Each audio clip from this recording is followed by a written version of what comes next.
Hey, everybody. Today, I have the pleasure of speaking with Jordan Notenbaum and Erich Baum from Mobile Defenders, a global provider and distributor of mobile technology repair products and accessories. They gauge their success by being invested, adaptive, thoughtful, ambitious, and acting with integrity. Thanks for your time today, guys, and welcome to the show. Thanks for having us, Mark. Hello.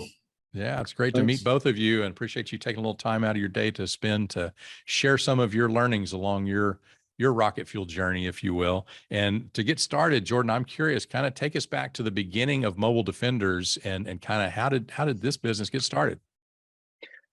Yeah, sure. Well, there's a 45-minute version and there's a 5-minute version. So I'll try to do the give me the 5 or less. So when I was going to university here in Grand Rapids, Michigan, I needed some tuition money and I needed some beer money, some food money. So I started doing phone repairs and iPod repairs, kind of posting listings on Craigslist and then meeting people on campus or at McDonald's or Panera, whatever. How'd you learn to do that? How'd you learn to do that in the first place? Sure.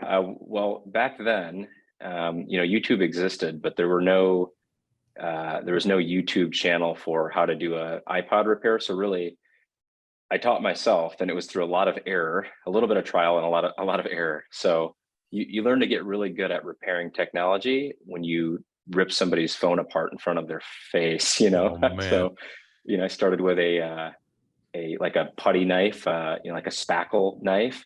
And I would use that to kind of pry in between the seams of an iPod, and that'll damage and scratch and bend. And so I learned very quickly that I needed to get a little bit more delicate tools to manage the tech. But it was really self-taught, a lot of trial and error, and really the graciousness of people letting me use their devices to learn the skill. To give it a shot. So they had something that was busted, and if it got busted worse, it was like, whatever, I'm not any worse off. Was that kind of the deal? Yeah, because this is before phone repair stores and tech repair stores existed. So they didn't know any better. They didn't even know you could get an iPod repaired. So that was the genesis of the repair side. And we opened, before we sold the company, we had about 18 repair stores throughout the Midwest, Michigan and Indiana.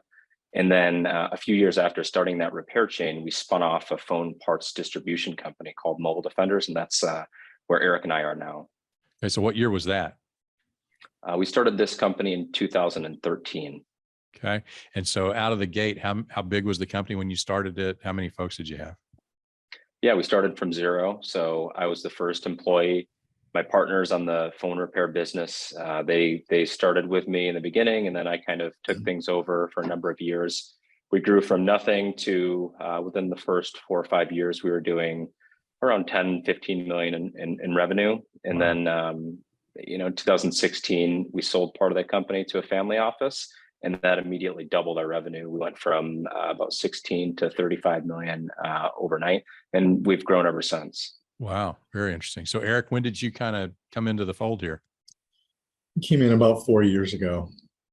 So they were pretty well established at that point. How many employees at that point? I think there were about 45, 46 employees. And what was your first role when you came to the company? Operations, vice president of operations. What were you doing prior to that? I was in an operations role prior to that as well. For a big company, small company? Yeah, I've started off in automotive, which was a multi-billion-dollar company, and then was really more intrigued with some of the aspects of a smaller company, being able to really make a difference every day and seeing it every day, the difference that you make. Right. So you guys, pretty steep growth curve. You're rolling along. Okay. So Erich's on the team, and then at some point you run into something or somebody that tells you about this EOS stuff, I'm guessing. Did you learn about EOS first, or did you learn about the Visionary Integrator stuff first? Yeah, my partner, Gary, co-founder of Mobile Defenders, he instituted EOS a little bit before us. It was actually a little less than a year. So he was very new. But he runs a company, similar name. It's called Tech Defenders, a completely separate company, culture, employees. And he thought he needed something that was that added a lot more structure and also gave a better vision down to the employee level. Right. What we've found over the years is that we're pretty good at creating ideas and selling stuff, but the internal culture, the org chart changes and accountability is really, really critical to the long-term sustained growth and success of the company. So Gary found out about EOS. He brought it on at Tech Defenders, and he, within a few months, he was raving, said we needed to do it here. And that's when we called up our implementer and got the ball rolling. Jim Coyle you work with, right? That's right. Yeah, he's great. One of the best. He's a great guy. All right, so you get started on that. Your partner kind of tells you about it, and then you hook up with Jim, and you're off and running. And so one of the first times you're together, you do that focus day, I'm guessing, and that's probably the first time that you really put together an accountability chart, and that's where the Visionary and Integrator seats popped up. And is that when you first really kind of took a run at, all right, this is the seat that I'm going to sit in, this is the seat that you're going to sit in, this is how we're going to do this? What was that like? Yeah, I mean, I guess it brought some clarity. Yeah, I mean, it was kind of natural for us. I think we were already in those roles. Erich was doing a lot of the, personnel internal management, and I was doing a lot of the external, big customers, big supplier relationship management. So there's definitely a natural fit, but there was also some like heartache for me, like taking some of the direct responsibility from other of my current reports and pushing those under Erich was like, I don't want to give up that kind of level of control. But besides that, I think it was a pretty smooth transition. What was the key to your being able to give that up? Well, I'm not sure that I've fully given it up yet. Erich, okay.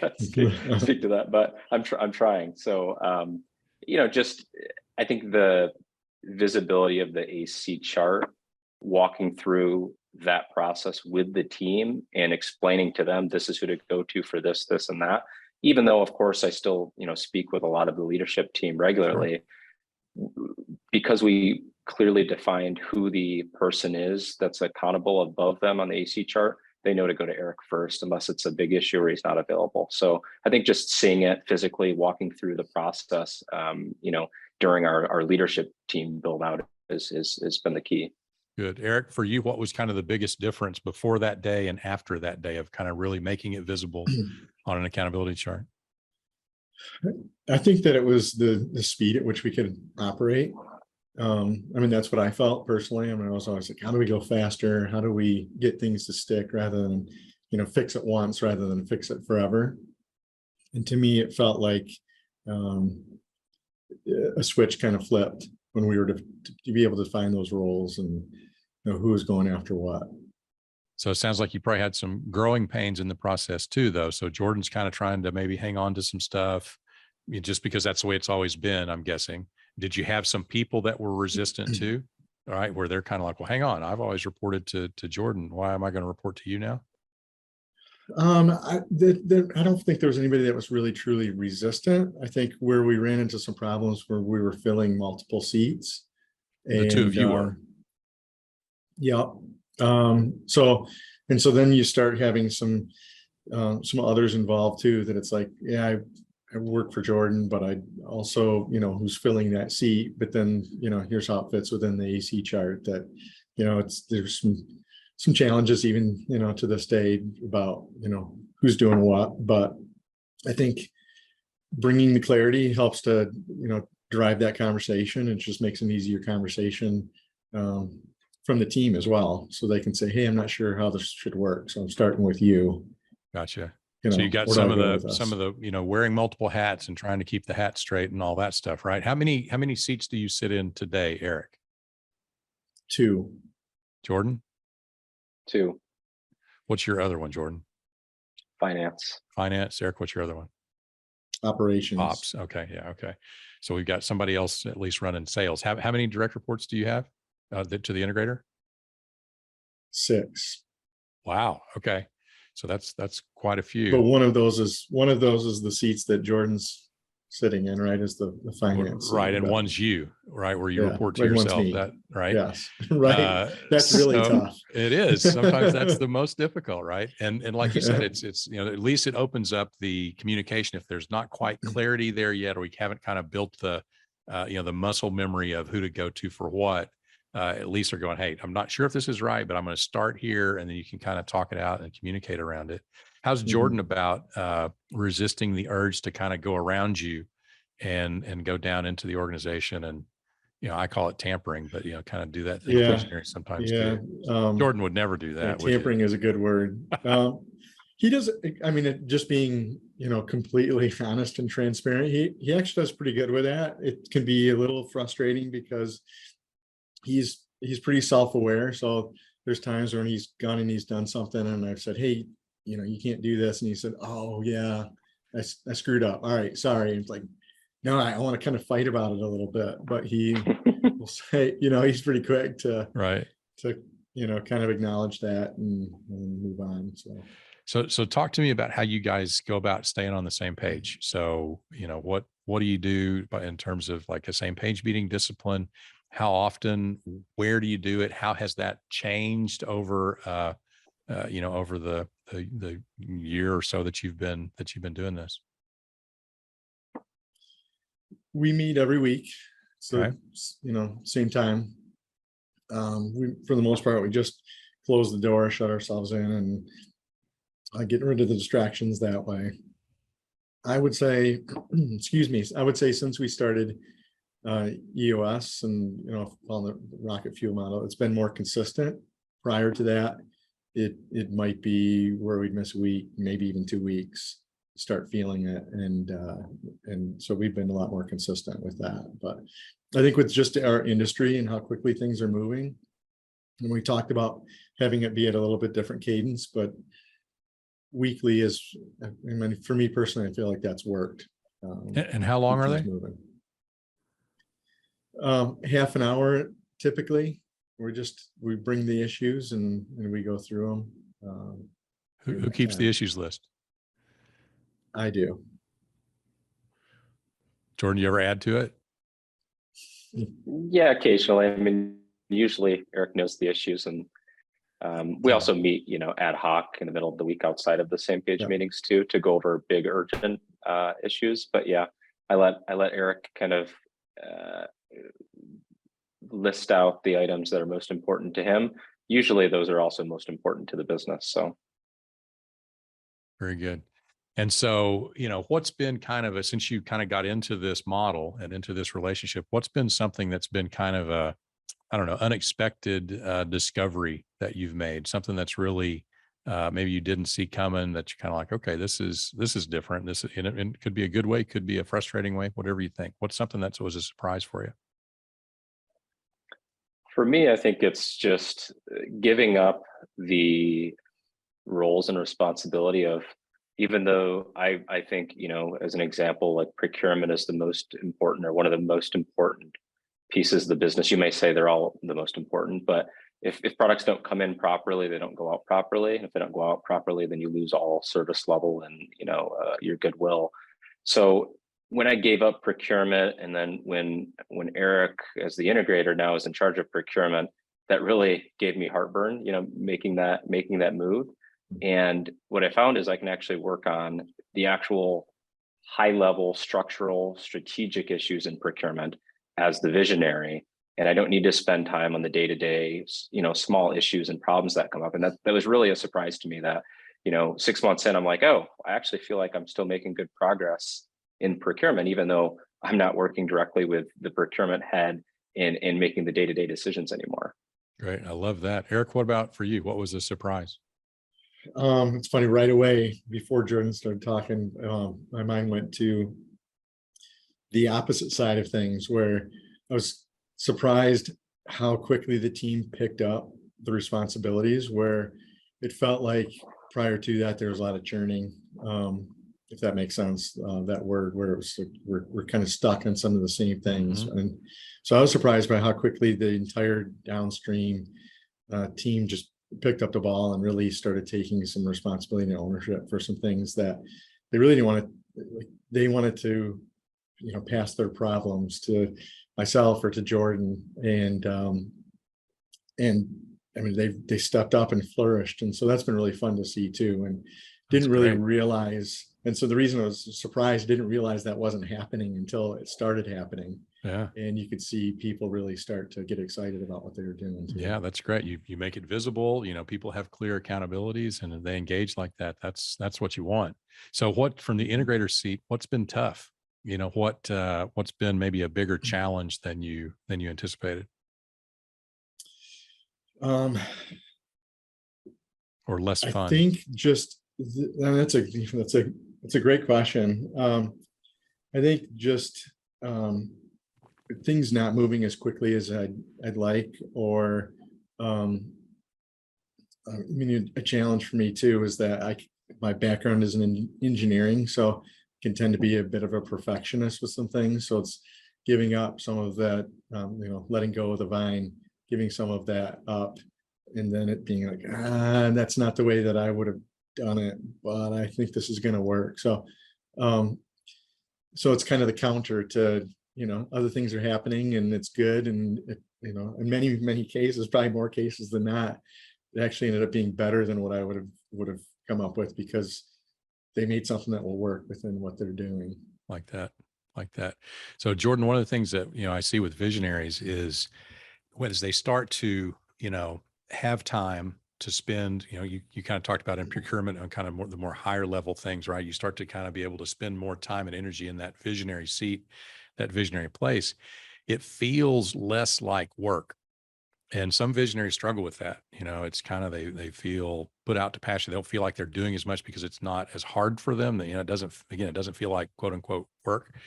I know you're still sitting in that finance seat, so you may not be experiencing that yet, but have you noticed that? Has that question, that feeling kind of popped in your head yet? Certainly, yeah. I mean, shortly after kind of the initiation of our AC chart and bringing the leadership team on to EOS, there's a few month period where we were onboarding and there's transition and it was kind of hectic. And then I felt, at least for 6 to 12 months, I felt like I did have that additional flexibility and freedom. I wasn't needed in every meeting to talk to every person every second. And so my calendar started having a little bit more flexibility. That's changed a little bit as I've come back to sit in the finance seat more recently. So there's definitely day-to-day work there. But I think more than anything, when you're able to make the decisions from a strategic level, and when you're aligned with the role that you should be in, and in my opinion, I think I should be the visionary and I should be working on the high level strategy, relationships, et cetera. That naturally is going to bring a better sense of enjoyment, and also it makes me feel like I'm doing the right thing for the business, or I'm spending my time on the most valuable thing for the business. I mean, has that affected your life outside of work? I mean, I do a pretty good job balancing, at home and, friendships and everything with work. It's always a tough thing, especially I'm sure you hear a lot of visionaries to turn off and to shut down, but I'm very, say regimented about that. When I'm home, I shut my phone off. I don't check my email while my kids are awake and that kind of thing. Weekends, are a little bit of a struggle, but it definitely helps to have those ground rules. Yeah, that's right. How many kids you have? I've got 2 daughters living. I have twins as well in my wife's stomach. So we're Oh my expecting goodness. early January. Oh my goodness. And the two, not the twins, but the 2 others are what age? My 6-year-old daughter, her birthday was yesterday, Madison, and then I've got a 3-year-old Kennedy as well. Wow. So you're, visionary, young kids. I got to tell you, way too many visionaries don't have the discipline that you've got to turn that phone off and make that time. And so I'm really glad to hear that you're doing that, and you're, making some structure for yourself to be able to, take full advantage of that time with those kids. That's a big deal. So congrats on that. Let's keep making it even better for you. So Yeah, I Eric, appreciate that. yeah. Eric, on your side. So talk to me about conflict. So, I mean, you gave the example of, Jordan does a end run, maybe does a little bit of visionary tampering, and you pointed out, and he goes, yeah, I confess, I did it. Sorry. I won't ever do it again, hopefully. And, but, I'm guessing some other times in your same page or whatever, you're coming at something from some really different angles. And so talk to me about that. When there's conflict, when you're just not seeing things the same way, how do you work that out? How do you work through that? Yeah, I think it's really just a matter of open communication, being honest and direct. I think, with us, with the AC chart, defining the roles, it makes that a lot easier to do that. There have been some situations within the team, even this week, I told Jordan, yeah, I told this person, if you went and talked to him, that I told him to come talk to me. So, like, there's some stop gaps too, that we're kind of checking each other and checking ourselves. But, I think the level of respect to say, hey, this is where we both want the same things at the end, which is the success of the company. So it takes some of the heat out of, those situations where it's like, okay, how can we work through this with the best result, the end in mind? And I think we've been pretty good at that for the most part. Jordan, does that match with your experience of conflict when you're, when, maybe you're really pushing for something and Eric's pushing back, no, we can't do that, or we can't do that right now, or whatever, how does that feel for you? And what's your experience of kind of working through those kinds of conflict? Yeah, my wife tells me that I'm not very emotional and that I'm kind of too even keeled all the time. And so if there's a conflict, I try to just listen to Erich, his perspective, his point, or the people that he's supporting that have a difference in an opinion. I don't know if I would say that I will relent on my opinion, but I definitely make my stature known to Erich. And if he still decides that that's not the route he wants to go, or he wants to make the opposite decision, I'll fully support him. Usually we're on the, even without the same page meetings, usually we're on the same page. And because the vision and the strategy and the rocks are so clearly defined up front, right, and our 1 year, 5 year, 10 year, we're always rowing in the same direction. So generally it's small issues and we're able to get past those pretty easily. Did you, when you went through the beginning parts of your EOS implementation and accountability chart, and just kind of all this stuff, sometimes that causes turnover in the team, and some people don't make the transition. Some people, you start to turn the lights on and hold people accountable for things, and some people don't like that. And so did you have that? Did you have any turnover? Do you feel that was at least triggered or initiated by the fact that you brought EOS in and really kind of, made accountability a big deal? Well, yeah, we've certainly had turnover on the leadership team. There are some people that were on originally. I guess of the original leadership team, besides Erich and I, there's still 2 people, I think only 2 people that were there, and the rest have turned over, or we've also promoted some people to join the leadership team as well. So I don't know if it's as much about the accountability and the flashlight in the dark as it is just us realizing that this person's not a good fit for this leadership seat, or they're not capable of handling all the pressures that come along with that management role. So who has those hard conversations? Usually Erich. Well, yeah, I'll have those. I don't know that they've necessarily been hard conversations. Okay. They've been, again, it's direct. And I think even coming into it, there was some acknowledgement that, hey, this is gonna drive some change. And even when we decided, is this the right tool for us? And we had some other things that we tried that really didn't, give us the traction, not to, pull out that word, but we struggled a little bit with traction. And so I think there's an acknowledgement early on that this is going to drive change. Are we ready for it? And is it appropriate? And we said, ultimately it was. And those those conversations weren't hard because we just, they were just honest, two-way, conversations with, with specific individuals. Yeah, that's the best kind, when it's not a surprise. It's just kind of, everybody knows, and it's just kind of making it visible and talking it through, whatever the reality is. So yeah, I think some of those situations too, it would end up being kind of a relief to that person, and they almost, self-selected out, where it's like, hey, this is really what my passion is. It's not within, this role. So we were able to create some better alignment, get people where they fit better. Love that. Love that. So, company's still growing fast. You guys are still moving and changing, doing your thing. So look into the future with me a little bit and talk to me about how you see that your visionary and integrator relationship changing over time. So, Jordan, I'll start with you. 5 years from now, how does it look different? Your relationship as a visionary and integrator from what it is today? Well, I think you have to go shorter than 5 years. 5 years is a Okay. long time. Okay. If we go Pick your time shorter frame. Sure. If we go shorter than that time period, for me, I think it's just continuing to prepare the company to give more of my responsibilities to the leadership team, to Eric, and allow me to work on the business versus in the business. I think as time goes on, I've been, trying to pull that thing away from my day to day, and I've done a pretty good job of getting some of those things kind of delegated out. But I really need to continue that delegate and elevate process, and Eric is picking up a lot of those things, and if he's not, he's then delegating them down to the rest of the leadership team. I think that over the next handful of months, we'll continue in such a way that I'll be able to have even more flexibility and free up my schedule to do other things as well. So How long till we get you out of that finance seat?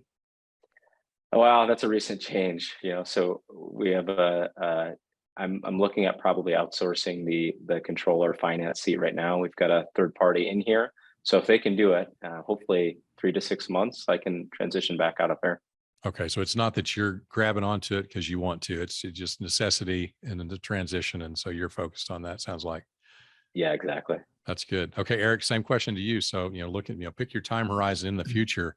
How do you see things changing in your visionary and integrator relationship from the way they are today?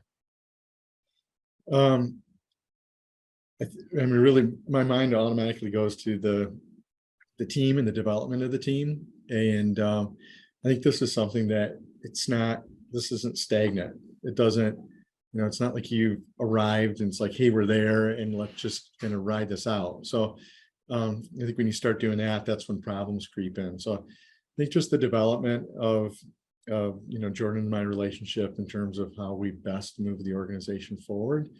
But then also, and we can't do it by ourselves, and there's a strong team that's being built. And so I think just investing more in them, empowering them, and making sure that they have the right tools to grow and develop within themselves too. It's, going from a huge, 30,000 plus, global company, just a company that, is 60 people, and then providing some of the same development opportunities can be a little bit of a challenge. Sure. It's like, what's my career path? So I think that making that clear to people and having the AC chart that kind of helps that, okay, maybe I don't make these 10 steps to get to the, where I want to be in my career, but we can provide some development and room for growth, even with what we've got here. So continually changing and growing. Good. So want to kind of back your perspective up a little bit. So, got lots of visionaries and integrators that are listening that, maybe they're way down the road, maybe they're kind of about the same place you are, or maybe they're just now kind of finding out about this whole structure and thinking, wow, I wonder if this is something good for me, if this is something that I could help with. So you're talking to them, and I want you to think about your visionary integrator journey as it's been so far, and kind of the one big lesson or big aha or big discovery that you've had along that path that you could share with one of them that's going to be really helpful. So whoever comes up with it first, I'll let you start. Yeah, my perspective is just, I was first, Eric. My perspective is I think you need two things. You need to have somebody that complements you naturally, which I think Eric and I already had. He was an internal, I was an external. We had a good working relationship. But I think the most important thing is just the communication, getting on the same page, talking about the issues, and aligning with the vision up front. That sets the foundation for a successful relationship, and it's what's worked really well for us. Love that. Thanks for that, Eric. Yeah, I think, if something isn't working, making a change. It's not working. make a change. That doesn't work, make a change, and keep trying to find that. So if it's that not missing working, you don't piece. So wait. don't wait. Don't wait. Try something different. Keep going. So does that apply to people and other things? I think that applies to everything. Yeah, I mean, within reason. I mean, I think you get into, the right people, right seat. And so I think that, don't wait for that either. I mean, it's not working. There's probably a better spot and a better way of approaching things. I think that, from a visionary integrator standpoint too, I don't feel like there's a set of rules that work in every situation. I think the guidelines are there, and Jim might not let me, saying this, on Let's the hear call, this. but it's like, don't let the tail wag the dog. I've heard him say that a couple of times, and it's kind of been a little bit of a relief to me, because it's like, hey, what are the rules? What are the structure? How does this work? And it's like, what's the best for the relationship? What's the best for the business? And make a change and make it right. Good. I like it. If it's not working, make a change. All right. So I really appreciate you guys taking the time to hang out with me for a little bit today and share some of your story. I know that your experiences are going to be helpful, again, to those folks that are wherever they are in their own journey. Kind of, they'll learn something from your experience. It'll help them move along and get a little closer to where they're trying to go. So if somebody wants to get a hold of you, find out more about the business, what's the best way for them to get in touch? Probably for me, LinkedIn. Okay. Email. Yep. LinkedIn, email, social media, find Mobile Defenders online, or look me up on LinkedIn, Jordan Notenbaum. Perfect. We'll get all that stuff in the show notes. So again, I appreciate your time, and to our listeners, I appreciate your time to stop by and enjoy and take in this episode of the Rocket Fuel podcast. Hopefully you've liked it. If you did like it, please leave us a review on whatever platform it is that you happen to be listening on. That helps us get the message to more people that may benefit from hearing what these great visionaries and integrators have to share. So until next time, go Rocket.